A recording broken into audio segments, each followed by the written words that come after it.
মাজত লিখা যান বহুত জাগা আছে নহয় কিমান জাগা আছে মাজত লিখিম হা বা এইটো লিখিলো ও ইয়াত অকমান ডাঙৰকে এটা লিখিবা নেকি অকমান ডাঙৰকে বাস বাস বাস হ'ব বহুত ডাঙৰ হ'ল ঠিক আছে আৰু সিটো উল্টাকে লিখিবা নে পাল্টাকে লিখিবা ও আচ্ছা এইটো সি নেকি হৈছেতো তোমাৰ এনেকুৱা হ'ব লাগিব নহয় সিধাকে দিয়া সিধাকে এইটো হয়নে হা এবাৰ সৰ্দি ওলাইছে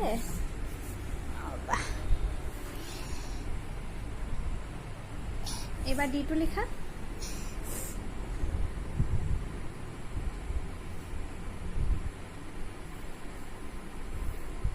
বাও বৰ ধুনীয়া ভেৰি নাইস ইটো লিখা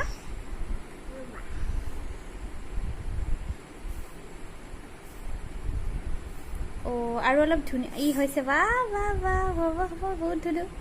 এফটো লিখিবা এফ লিখিম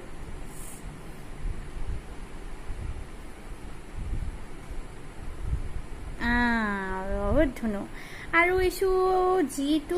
এতিয়া নালাগে দে এইচটো লিখা জিটো অকণমান টান আছে নহয় পিছত লিখিম আমি এইচটো লিখা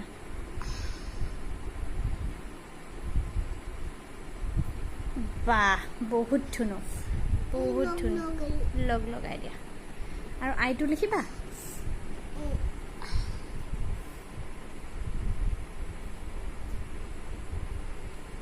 বা আৰু জেটো ক'ত গ'ল একো নহয় লিখা কেনেকে জেটো লিখে জেটো মই লেখাইও চাবা জি এনেকে হয় লিখিম তুমি লিখা এনেকে ভেৰি নাইস কি ধুনু যে হৈছে আৰু কেটো পাৰিবা কেটো ক'ত গ'ল কে এটা আছিলে নহয় কেনেকুৱা আছিলে ক'ত লিখে কে মই লিখি দিওঁ নেকি এটা কি লিখা এনেকে এনেকে এনেকে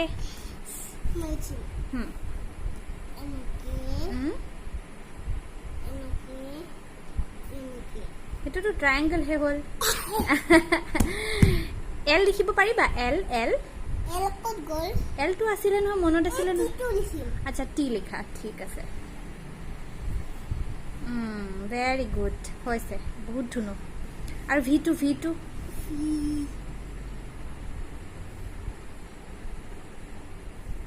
উল্টা হৈছে দে হৈছে উল্টা